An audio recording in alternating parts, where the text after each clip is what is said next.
Good morning friends, Mahavir study world में आपका स्वागत है। आज मैं आपको कक्षा 12 के जीव विज्ञान के पेपर जिसका सेट नंबर 2 जिसका कोड 348 जीपी है उसका हल बताऊंगा। तो आइए स्टार्ट करते हैं पेपर। विकल्पों में पहला है दोहरा निषेचन होता है, तो आंसर है आवृत बीजी पौधों में। विषाणु का रासायनिक अनिवार्य पदार्थ है, तो आंसर है डीएनए या आरएनए। श्वेत रुधिर कणिकाओं के अति उत्पादन के परिणाम स्वरूप होता है, तो ल्यूकेमिया। डीएनए का रासायनिक चाकू है, तो एंडोन्यूक्लियाज। अगला प्रश्न है अग्र पीयूष ग्रंथि द्वारा स्रावित 2 गोनेडोट्रोपिक हार्मोन के नाम। तो इसका आंसर होगा पहला होगा एलएच ल्यूटिनाइजिंग हार्मोन और दूसरा होगा एफएसएच फॉलिकल स्टिमुलेटिंग हार्मोन। इसका बाद अगला प्रश्न है रुधिर समूह ओ वाली स्त्री का विवाह रुधिर समूह एबी वाले पुरुष के साथ होता है, उनके बच्चों में कौन से रुधिर समूह होने की संभावना है। तो इसका आंसर होगा रुधिर समूह ओ वाली स्त्री का विवाह रुधिर समूह एबी वाले पुरुष से होने पर उसके बच्चों का रुधिर समूह ए या बी होने की संभावना होगी। दोहरा निषेचन क्या है, इसकी खोज किसने की। तो इसका उत्तर होगा दोहरा निषेचन 2 नर गैमेटोफाइट्स के साथ एक मादा गैमेटोफाइट्स के संचयन को संदर्भित करता है। इसकी खोज वैज्ञानिक नवाश्चन ने 1898 में की थी। अगला प्रश्न है डीएनए आरएनए में अंतर। तो डीएनए डीऑक्सीराइबोशर्करा और आरएनए में राइबोशर्करा होती है।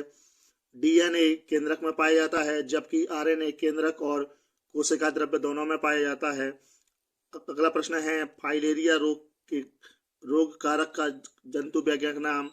उसका जंतु वैज्ञानिक नाम है बुचरेरिया बैक्रोफ्टाई। अगला प्रश्न है डीएनए में पाई जाने वाली 4 न्यूक्लियोटाइड इकाइयों के नाम। तो एडेनिन, ग्वानिन, साइटोसिन, थाइमिन। अगला प्रश्न है उपर्युक्त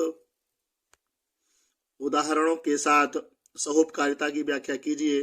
तो इसका आंसर होगा सहोपकारिता 2 सहभागी समान रूप से एक दूसरे को लाभ पहुंचाते हैं। ये जीवित रहने, भोजन व कॉलोनी बनाने में एक दूसरे की सहायता करते हैं। इसका उदाहरण होगा लाइकेन व साइकस की जड़ें। इस प्रकार से इस प्रश्न का उत्तर हो जाएगा। अगला प्रश्न है उन सूक्ष्म जीवों के नाम लिखिए जिनसे साइक्लोस्पिरिन औषधि व स्टेटिन को प्राप्त किया जाता है। तो इसका आंसर होगा जो साइक्लोस्पिरिन है वह ट्राइकार्डियो पोलिस्पोरम से प्राप्त होती है और जो स्टेनिन है वो मोनेस्कस परफ्यूरियम से प्राप्त होती है। इस प्रकार से इस क्वेश्चन का आंसर हो जाएगा। न्यूक्लियोसोम का नामांकित चित्र बनाइए। एक प्रारूपी न्यूक्लियोसोम कुंडली में कितने क्षार युग्म होते हैं। तो जो क्षार युग्मों की संख्या है वो 200 क्षार युग्म होते हैं।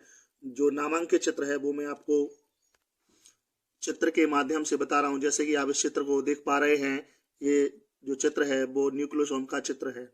अगला प्रश्न है प्रतिरक्षी अणु का नामांकित चित्र बनाइए। तो इसका उत्तर होगा जैसे कि मैं आपको चित्र दिखा रहा हूँ, ये चित्र प्रतिरक्षी अणु का है। इस चित्र को आपको तैयार करना है और पेपर में यदि ये क्वेश्चन पूछा जाता है तो आपको इसको बनाना है। अगला प्रश्न है शुक्रजनक नलिका की संरचना का वर्णन कीजिए। तो इसका आपको तैयार करना है। अगला है अगुणित और द्विगुणित लिंग निर्धारण क्या है। मधुमक्खी में लिंग निर्धारण की क्रिया विधि समझाइए। पुनर्नियोजन डीएनए तकनीक क्या है। तो ये भी क्वेश्चन इंपोर्टेंट है। जैव विविधता को परिभाषित कीजिए। क्वेश्चन नंबर 5 में आभासी और अभिषेक जनित फल क्या है। प्रत्येक का एक उदाहरण देना है। बाह्य मल के उपचार पर टिप्पणी। क्राई प्रोटीन क्या है, उस जीव का नाम बताइए जो इससे उत्पन्न करता है। अगला है निम्नलिखित में से 2 को उपयुक्त उदाहरण सहित परिभाषित करना है। और क्वेश्चन नंबर 6 जैसे कि आप देख पा रहे हैं तो इन प्रश्नों के आपको उत्तर देना है। क्वेश्चन नंबर 7 में स्वच्छ और नामांकित चित्र की सहायता से प्रारूपी आवृतबीजी बीजांड तथा भ्रूण कोश की निर्माण प्रक्रिया का वर्णन करना है। क्वेश्चन इसके अथवा में असंग जनन एवं अनिषेक जनन रेड डाटा बुक प्लेसेंटा पर टिप्पणी लिखना है। अगला प्रश्न है आवृत बीजी पुष्प की संरचना के बारे में बताना है। या अथवा में प्रश्न है कि नामांकित चित्र की सहायता से हर्षे चेक के प्रयोग का वर्णन करना है। और अगला प्रश्न है रासायनिक उर्वरकों और कीटनाशक उपयोग को कम करने के लिए सूक्ष्म जीवों का उपयोग किस प्रकार कर सकते हैं। अथवा में प्रश्न है प्रतिरक्षा को परिभाषित कीजिए। उपयुक्त उदाहरणों की सहायता से अंतर स्पष्ट करना है।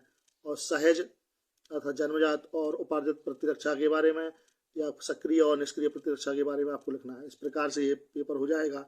यदि ये वीडियो अच्छा लगे तो वीडियो को लाइक करें, चैनल को सब्सक्राइब करें और बेल आइकन भी दबाएं, जिससे आने वाली वीडियो की नोटिफिकेशन आपको सबसे पहले मिल सके। जय हिंद।